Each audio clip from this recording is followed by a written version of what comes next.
Diduga terlibat dalam acara yang digelar oleh pimpinan Pondok Pesantren Al Zaitun, Panji Gumilang, kini aktor yang juga mantan Wakil Bupati Indramayu, Luki Hakim, baru saja memenuhi panggilan penyidik sebagai saksi terkait kunjungannya ke Pondok Pesantren Al Zaitun pada tahun lalu.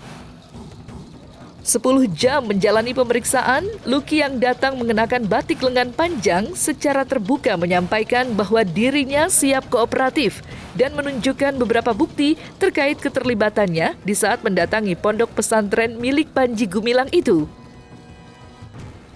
Tadi udah hampir 10 jam ya, mungkin lebih ya, dan ditanya pertanyaan-pertanyaan. Kompas. Sudah menjawab semua pertanyaan dari penyidik dengan sebenar-benarnya, dengan seterang benderang sama adanya, dan ya alhamdulillah berjalan lancar.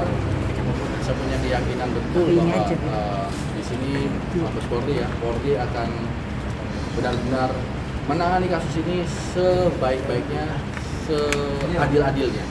Saya pun siap ini kalau memang itu menjadi barang bukti untuk diserahkan ke sini, mungkin bisa akan ada pemanggilan kembali gitu, saya kembali untuk menyerahkan jas dan peci dan bukti-bukti lain yang dibutuhkan. Jadi kalau misalnya nanti memang penyidik menginginkan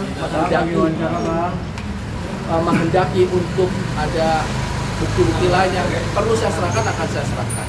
Pertanyaan tadi itu ada lebih dari 10 dan saya juga menyampaikan bukti baru. Apa ini menjadi bukti atau bukan ya? Jadi saya ditanya awal perkenalannya, maka saya jawab bahwa awal perkenalannya adalah ketika saat pertama berjumpa. Tapi kenapa bisa berjumpa? Karena saya mengajukan surat pada saat itu untuk bersilaturahmi ke Pondok Pesantren Al Zaitun. Ini suratnya nanti bisa dilihat.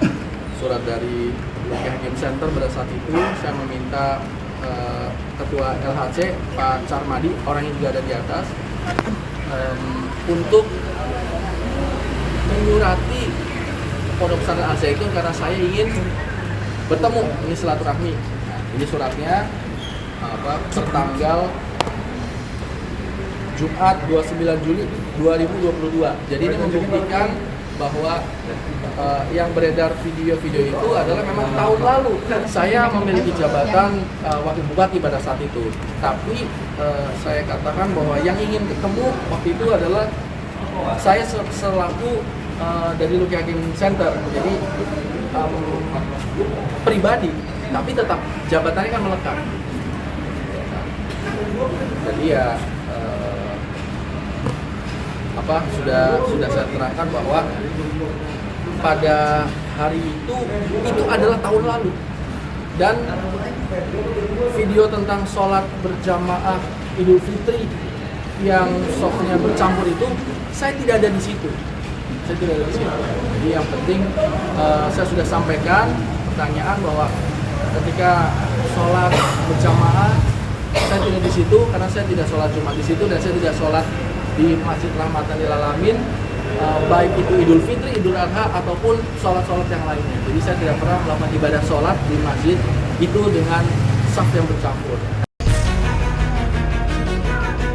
Keterlibatan Luki Hakim dalam acara yang digelar oleh Panji Gumilang nyatanya menyisakan sebuah kisah yang tak diduga oleh pria berusia 43 tahun tersebut. Bagaimana tidak, Luki yang secara belak-belakan mengungkap kronologi yang sebenarnya sempat dibuat minder saat dirinya hadiri acara ulang tahun Panji Gumilang pada saat itu. Mengaku tercengang melihat megahnya masjid hingga tertatanya sebuah pajangan kapal yang memiliki harga fantastis, membuat Luki Hakim awalnya tak curiga dengan adanya hal tersebut. Namun demikian, sebuah kejanggalan pun terjadi, yang mana saat itu Panji Gumilang dianggap menyebarkan ajaran sesat yang diduga nyanyian bangsa Yahudi. Lantas, seperti apa kronologi lengkap Luki Hakim sampai dirinya berada di pesantren Al Zaitun? Itu terjadi, saya datang ke Al Zaitun itu tanggal 29 Juli 2022. Itu pertama saya datang ke sana sebagai tamu undangan.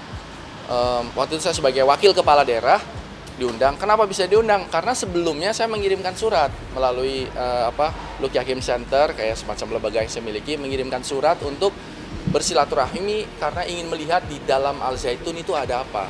Waktu zaman kampanye sekitar 1 tahun sebelumnya itu saya melihat ada masjid besar sekali dan segala cerita-cerita yang ada di luar itu saya kan nggak bisa masuk karena memang belum kenal. Yang pertama, yang kedua saya bukan sebagai kepala daerah, terus yang ketiga memang saya masih baru tuh ke desa, ke daerah kecamatan Gantar waktu itu. Setelah menjadi kepala daerah, saya mengajukan surat untuk bersilaturahmi dan dibalas, dan terjadilah tanggal 29 itu diundang gitu. Itu datang ke sana, ditemui, diterima dengan baik. Waktu itu yang menerima langsung Pak Panji Gumilang. Ya sudah, keliling-keliling melihat apa yang waktu itu Mas Luki mau lihat apa tentang Al Zaitun. Saya mau lihat semuanya yang heboh-heboh ini, karena saya bilang heboh karena memang semua serba besar. Ini pesantren terbesar se-Indonesia, tanahnya besar sekali. Al Zaitun ini juga pembayar PBB terbesar di Indramayu, dan bayar listriknya pun mahal. Jadi saya pengen tahu kenapa listriknya bisa mahal, terus buat apa lahannya besar. Ternyata ditunjuk itu lahannya dipakai untuk bertani secara modern, secara tersusun sistemnya lebih baik, peternakannya ada, dan lain-lain. Dan saya lihat juga masjidnya besar sekali, daya tampungnya setahu saya itu bisa sampai puluhan ribu, bahkan lebih besar daripada daya tampungnya daripada Istiqlal kan itu. Dan ada kapal-kapal yang dibuat yang dimiliki oleh Al Zaitun, kapal-kapal laut yang mungkin sekitar berapa gross ton gitu, mungkin harga-harga itu mahal-mahal lah gitu. Pas mau pulang terus ditanya, diajak gitu, besok datang ya Syekh ulang tahun. Oh, ulang tahun, wah, acaranya di mana? Di sini kok gitu. Saya pikir karena Pak Panji sudah berumur ya, mungkin akan dirayakan bersama anak cucunya dan staf-stafnya. Saya pikir kecil-kecilan. Maka keesokan harinya tanggal 30 Juli saya datang lagi dengan baju casual. Saya pakai kemeja biasa, nggak pakai batik, nggak pakai jas. Tapi saya kaget karena melihat tamunya banyak banget. Mobilnya itu ada ratusan, dan peserta, bukan tamunya itu ribuan orang, dan pada pakai jas rapi-rapi. Saya jadi merasa minder dan malu karena saya cuma pakai kemeja. Kalau saya pulang lagi ke rumah nggak memungkinkan kan, jauh. Akhirnya dipinjemin jas pada saat itu, dipinjemin jas, juga ada pecinya dipinjemin juga. Ya udah, saya masuk dan ngikutin step-stepnya tuh, datang ke ruang tunggu lalu masuk ke masjidnya, dan di sana banyak orang bergantian memberikan sambutan-sambutan. Maka saya pun menyambut juga sebagai kepala daerah lah, wakil kepala daerah di sana gitu, menyambut. Dan saya malah mengatakan betapa bagusnya pesantren ini, karena kan besar, mewah, megah, tapi anak-anaknya pun pada mau nyapu di pinggir jalan itu, di pinggir jalanan pesantren. Berarti mengajarkan ketawaduan kan itu.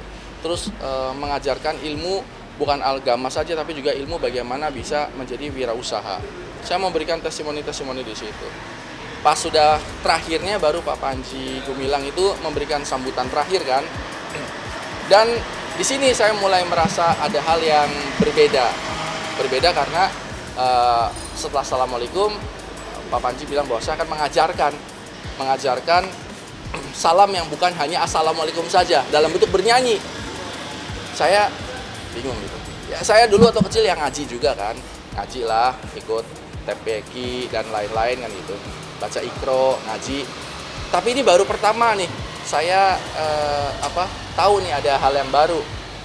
Dan kalau sekarang pada nanya, emangnya nggak tahu itu bahasa Yahudi? Saya nggak pernah belajar bahasa Yahudi beneran. Cari di mana bukti saya pernah belajar bahasa Yahudi? Saya nggak pernah. Jadi saya nggak tahu kalau itu bahasa Yahudi. Paling saya pikir bahasa Belanda. Kalau saya tahu bahasa depan itu Shalom. Oh, Shalom kan kalau orang Nasrani kan Shalom gitu, bukan Assalamualaikum kan. Ya ada nyambung-nyambung gitu. Terus diajarkan untuk bernyanyi dan semua diminta untuk berdiri. Ya saya berdiri. Karena yang mau mengajarkan saya pada saat itu adalah pimpinan pondok pesantren terbesar se-Indonesia, akan mengajarkan ilmu. Ya kita berdiri, walaupun dengan terheran-heran sebenarnya. Ya waktu itu saya nggak hafal, kalau sekarang saya udah hafal. Tapi saya jangan nyanyikan di sini kan, nanti masalah lagi. Jadi saya sudah hafal sekarang, tapi waktu itu belum hafal, makanya saya ngikutin. Setelah itu ya duduk, terus Pak Panji ngomong apa yang dia omongkan kan itu sesuai dengan konten pada saat itu, satu suro. Dan itu yang aneh ya cuman hari itu saja dan kata-kata yang Shalom Aleichem itu.